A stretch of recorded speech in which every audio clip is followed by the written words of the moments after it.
pelaksanaan sholat istisqa pagi ini di lapangan parkir kantor BP Batam di Batam Center.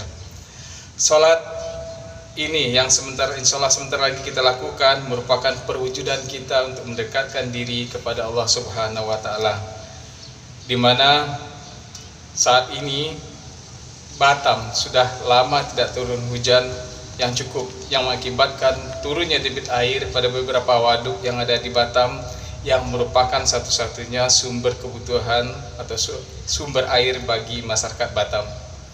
Dengan harapan semoga melalui sholat istisqa yang kita laksanakan, kiranya Allah mengabulkan doa-doa kita dengan diturunkannya hujan yang membawa berkah, bukan hujan membawa bencana.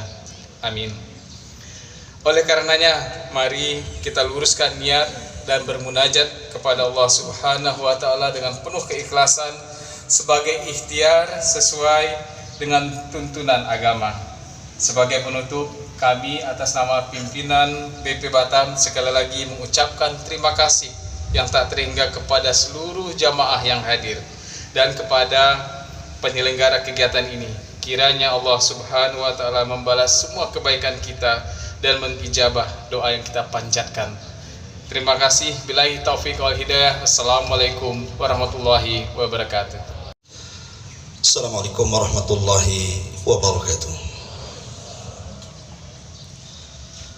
Alhamdulillah wassalatu wassalamu ala Rasulillah wa ala alihi wa sahbihi wa mawalah wa la hawla wa la quwata illa billahi wa ba'du. Jamaah sekalian, hadirin dan hadirat yang dimuliakan Allah Subhanahu wa Ta'ala, alhamdulillah di pagi hari ini dengan izin Allah Subhanahu wa Ta'ala kita bisa melaksanakan sholat istisqa, salah satu sunnah Nabi Sallallahu Alaihi Wasallam. Adapun pelaksanaan sholat istisqa karena memang jarang dilakukan pada waktu-waktu tertentu ketika memang kita berhajat kepada hujan. Sholat istisqa ini sama dengan sholat id. Jadi pada rakaat pertama 7 takbir dan rakaat kedua 5 takbir. Adapun yang membedakan sholat id dengan istisqa itu hanya dihukum saja. Kemudian setelah sholat kita akan mendengarkan khutbah, dan inti daripada khutbah itu adalah nanti di doa. Kemudian setelah selesai doa, saya minta kalau bapak-bapak yang mungkin ada pakaian dalam bisa dibuka gitu ya, nanti dibuka dibalik pakaiannya. Tapi kalau enggak pakai pakaian jangan ya, nanti telanjang pula ya. Artinya kalau pakai jaket dibalik jaketnya, atau kayak sorban sini nanti dibalik serbannya seperti ini ya. Itu hanya untuk menunjukkan kenapa dibalik, supaya yang di dalam keluar itu untuk menunjukkan rendahnya kita di hadapan Allah dan tidak membanggakan. Karena dalam sholat istisqa itu yang terpenting adalah kita di sini sama, tidak ada yang kaya, tidak ada yang miskin, tidak ada pejabat, tidak ada rakyat, semua sama. Sebab kalau masih ada yang sombong, maka Allah Subhanahu wa Ta'ala akan menutup doa kita. Saya kira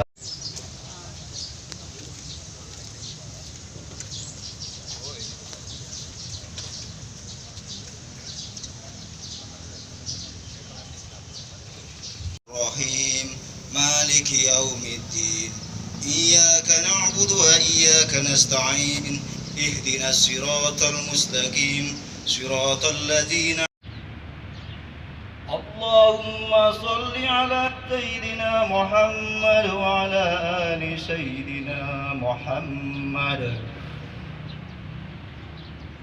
Ya Habib salam alaik salawatullah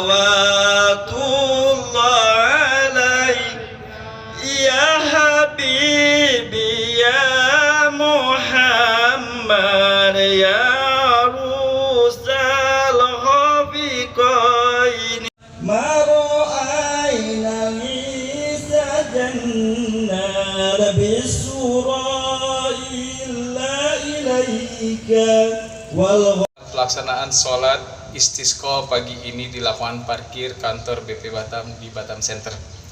Sholat ini yang insya Allah sebentar lagi kita lakukan merupakan perwujudan kita untuk mendekatkan diri kepada Allah Subhanahu wa Ta'ala, di mana saat ini Batam sudah lama tidak turun hujan yang cukup, yang mengakibatkan turunnya debit air pada beberapa waduk yang ada di Batam, yang merupakan satu-satunya sumber kebutuhan atau sumber air bagi masyarakat Batam. Dengan harapan semoga melalui sholat istisqa yang kita laksanakan, kiranya Allah mengabulkan doa-doa kita dengan diturunkannya hujan yang membawa berkah, bukan hujan yang membawa bencana. Amin. Oleh karenanya, mari kita luruskan niat dan bermunajat kepada Allah Subhanahu wa Ta'ala dengan penuh keikhlasan sebagai ikhtiar sesuai dengan tuntunan agama.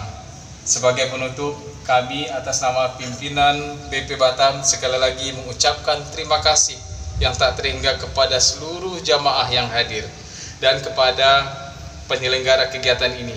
Kiranya Allah Subhanahu wa Ta'ala membalas semua kebaikan kita dan mengijabah doa yang kita panjatkan.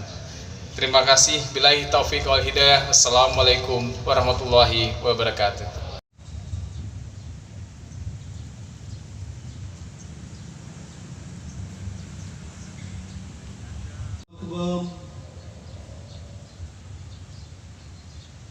Allahu Akbar. Allahu Akbar.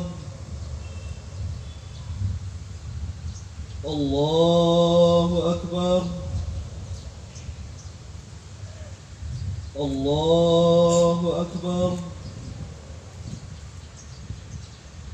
Bismillahirrahmanirrahim. Alhamdulillahi rabbil maghdubi alaihim waladdallin.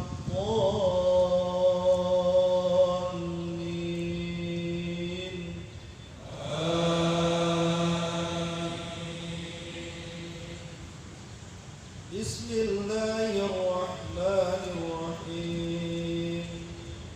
Sabbih isma rabbikal a'la الذي خلق فسوى والذي قدر فهدى والذي أخرج المرعى فجعله Al-mikyal, tidaklah manusia curang dalam ekonomi, mengurang-urang takaran, mengurang-urang timbangan.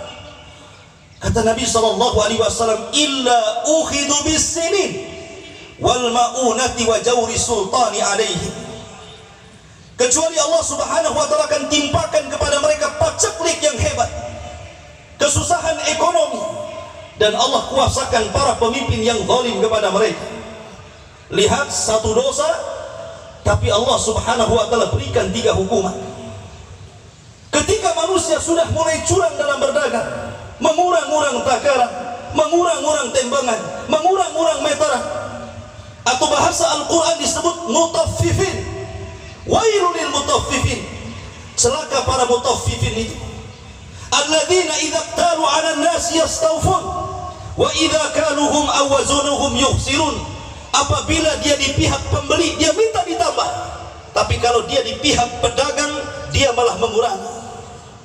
Ketika manusia sudah curang dalam berdagang, apa akibatnya? Allah akan tahan hujan kepada mereka. Sekalipun diturunkan hujan tidak bermanfaat bagi manusia. Terkadang hujan itu jadi bala, sinin, kemudian kesusahan ekonomi, pengangguran di mana-mana, pekerjaan hilang, dan Allah kuasakan kepada mereka para pemimpin yang zalim. Karena tidak mungkin apabila orang itu jujur dalam ekonomi, akan Allah berikan para pemimpin yang zalim itu mustahil. Karena Allah mengatakan wa kadzalika nuwalli ba'dadh-dhalimina ba'dhan bima kanu yaksibun. Tidaklah Allah Subhanahu wa Ta'ala mengangkat sebuah pemimpin kecuali pemimpin itu cerminan rakyatnya. Apabila pemimpin zalim, memang rakyatnya zalim. Karena tidak mungkin rakyat yang baik memilih pemimpin yang zalim. Ma'asyiral muslimin, saya kira curang dalam timbangan itu hanya berlaku dalam jual beli saja. Tetapi ini sudah merata ke semua proyek. Buat jalan dikurangi aspalnya, dikurangi semennya, dikurangi pasirnya. Atau mungkin suami istri mengurangi hak-haknya. Atau mungkin antara pemimpin dan rakyatnya saling mengurangi haknya. Dan itu masuk pada hadis Nabi SAW. Tidaklah mereka mengurangi takaran dan timbangan kecuali Allah akan kirim kepada mereka paceklik yang hebat. Allah akan kirim kepada mereka susahnya ekonomi, dan Allah akan tegakkan kepada mereka para pemimpin yang zalim. Kemudian yang ketiga, kata Nabi SAW, walam yamna'u zakata amwalihim. Tidaklah manusia mulai menahan zakat-zakat mereka, sedekah-sedekah mereka, illa muni'ul qatra minas sama, kecuali Allah akan tahan hujannya. Tidak mungkin dihujani manusia. Walaulal bahaim lam yumtaru. Kalaulah bukan karena binatang ternak, kata Rasulullah, tentu tidak akan turun hujan selamanya. Ma'asyiral muslimin, air itu sumber kehidupan. Wa ja'alnal ma likulli syai'in hayyin, kata Allah. Tidaklah kami jadikan air itu melainkan menjadikan sumber kehidupan. Ketika tidak ada air maka mati semuanya. Dan Allah tidak menahan air kecuali manusia yang menahannya. Apa yang membuat Allah menahan hujan? Karena manusia yang menahannya.